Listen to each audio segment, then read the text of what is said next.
everyone? This is Angelo from Wing and Tail Outdoors. I'm over here at Andover Hunt and Fish, picking up some hunting supplies, getting ready for the new extended bow permit. We got the pre-rut going on. Let's get inside and get what we need. We're definitely going to be picking up ourselves a couple sacks of corn.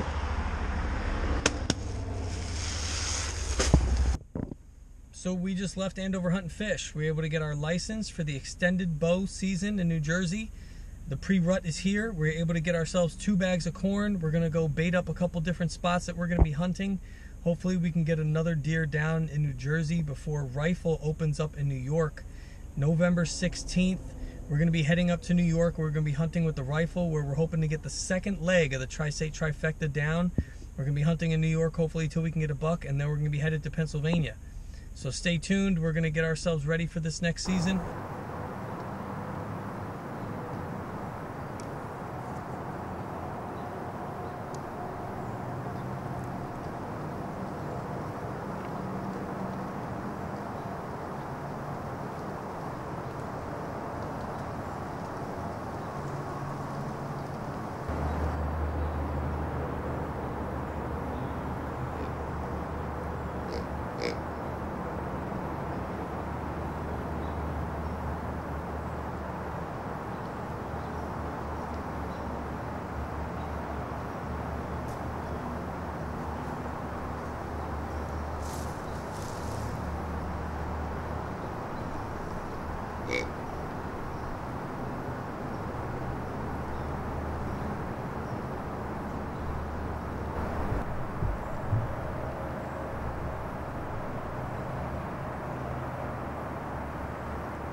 Just had the 6-pointer come in again. He may or may not still be off to our right.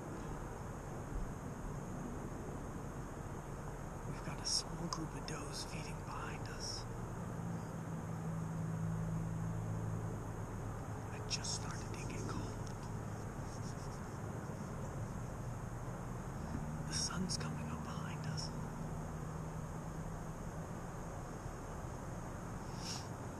I think the 6-pointer came into me grunting.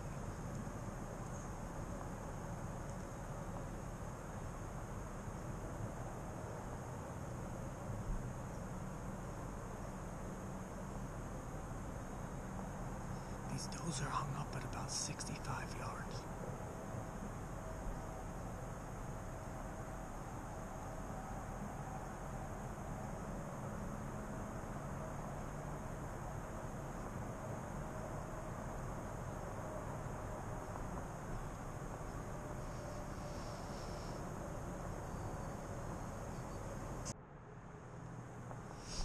So, no luck. The 6-pointer's bedded right here. I can hear him. I can smell him.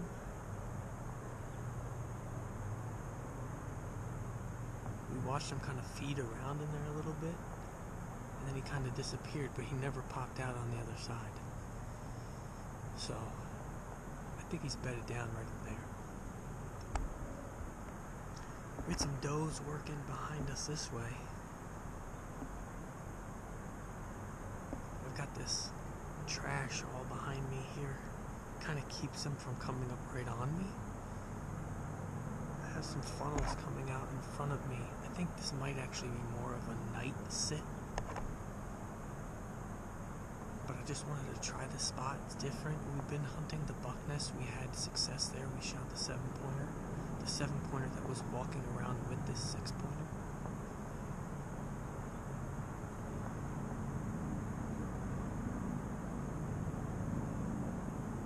I mean, the deer are moving. It's nice and cold, but I've seen that they like to get back into bed early in this property.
From the tree.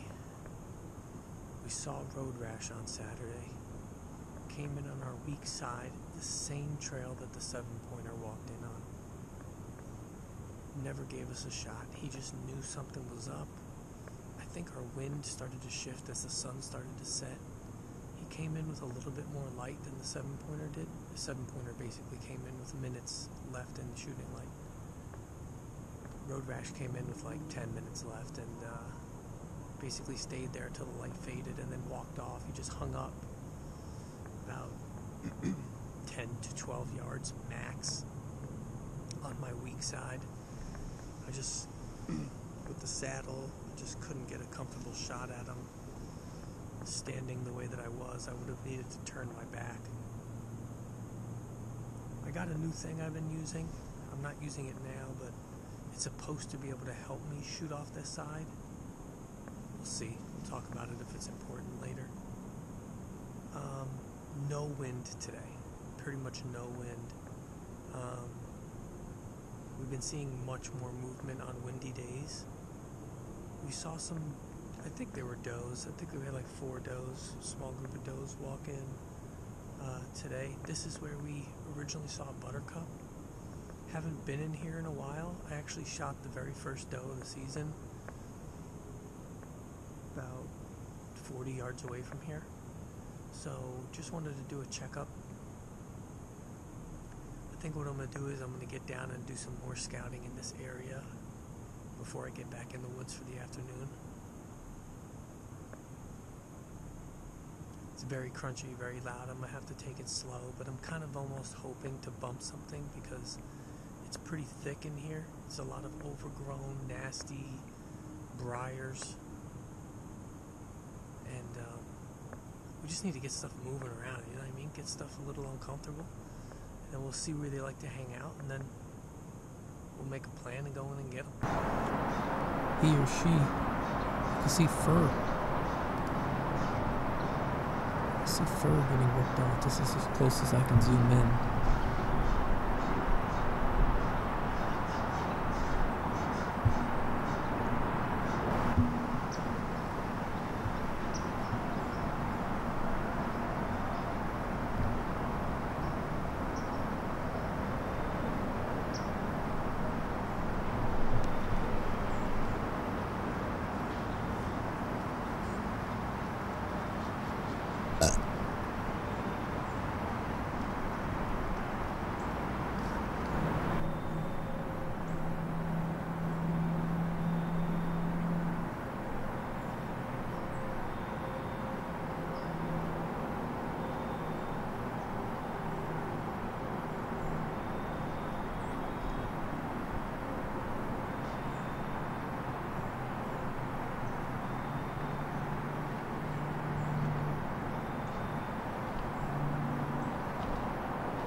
was literally just his footprints. What's going on, everybody? Listening to the newest podcast episode for Wing and Tail Boys podcast. We had Brian Melvin from Timber Life Outdoors shot a 900-pound bear. It's the world record black bear. Shot it here in New Jersey in the Northeast, representing for the Northeast. As you may see, we're driving right now, driving down one of the old trails that we used to drive down as children. My father was in the woods today. Been a long time for him. He had a small shoulder injury, but he's back in the woods and he's got something down on the ground. We're going to go check it out, so stay tuned. What did you do? Oh, I got a nice acorn. What did you do? I got him facing me right in the chest. What happened? I thought you said you missed. I missed him twice this morning. My bow got a little bump. I think I knocked the scope out. I missed him twice at close range. And I was hunting up on top of this little ridge over here. And I said, well, my day is done. Everything got kind of calmed down this morning. What time was it that you saw him? I wasn't in my tree stand 30 minutes and I started seeing, I saw a doe with a fawn and I saw a small little spike chasing them around. And then I was watching this doe just circle around me, and when I went to turn around, he actually came right under my stand and went past me. I brought up my bow and I forgot to open my scope lenses covers, so I couldn't shoot him. Then he was just chasing the does around. He finally gave him a little grunt call. He came back. I shot him once. I missed him. I was able to dig into my bag, get my cocking device, cock it back in my tree stand, and got ready again. Did a couple of grunt calls again. He happened to come around again. Took another shot at him. Missed him again. As you can see, Twice. here's the arrow with the broken broadhead that's still in the tree up there. So I said, well, I got 2 shots at a buck. That's my day for today. Let's go home and go trick-or-treating. So as I came over the hill here, I kicked up the doe and the fawn that was there with them this morning. And they ran up the hill. So I started to walk down the hill nice and easy. And as I start to walk down the hill, I see him walking across. He's about maybe 60, 70 yards away from me. So I gave him a grunt call, and he turned around and he's looking around. So I sat down on the ground Indian style and I called him again. And he started coming up the hill, and there was a little hill there. He come up over the hill, he went behind the tree. And I picked up my bow, and he come right at me. So he never turned broadside, he just stood there looking at me. So I had no choice but to shoot him right in the center mass, right in the chest. So we found the arrow. The arrow is covered in blood, but I don't think I hit him in the lungs. I think I might have just got him in the throat. The arrow came out the side, so we waited. Now it's about 45 minutes. We got a good blood trail. Yeah, we're right here at the beginning of it. I'm sitting right in it.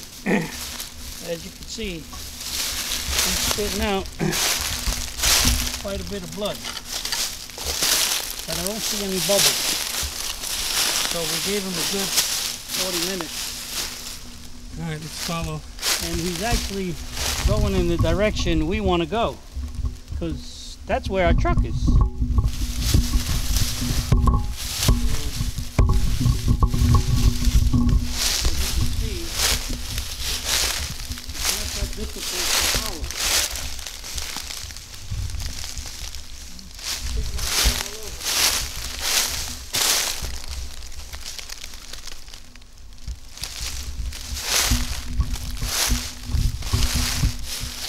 follow it. I'll just zoom in on some of the parts that are easy to see. We'll follow you following it.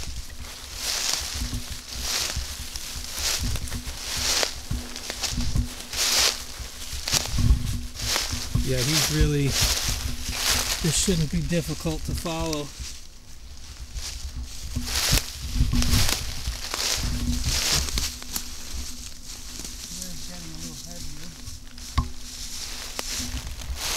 Pretty bright blood. It's either a heart shot or a muscle shot, I think. You must have got some one of those veins or arteries in the front leg if you had to shoot it in the front leg.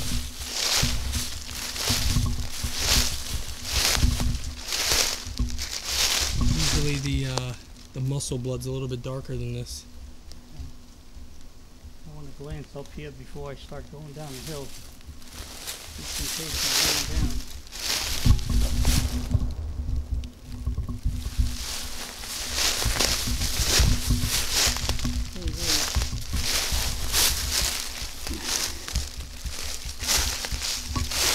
Yeah, it's quite It's red. a little thick.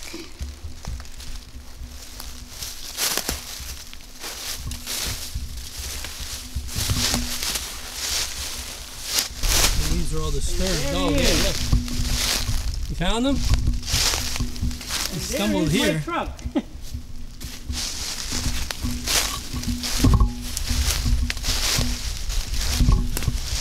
He was cheating. He was looking ahead. More blood over here.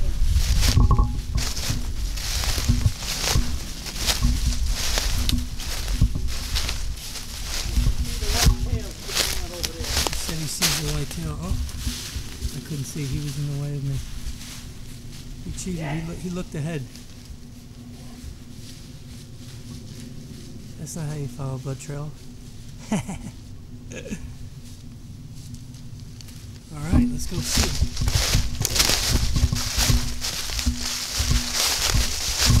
And there he is, folks. Third It's a time a nice one. charm. Third time's a charm. I'm sure glad I got to see him again. All right, well, that's buck number 2 down for the Wing and Tail Outdoors family. And I would like to say that we've got a big job ahead of us, but we don't. Truck's right there. Not bad. Big deer. Big body.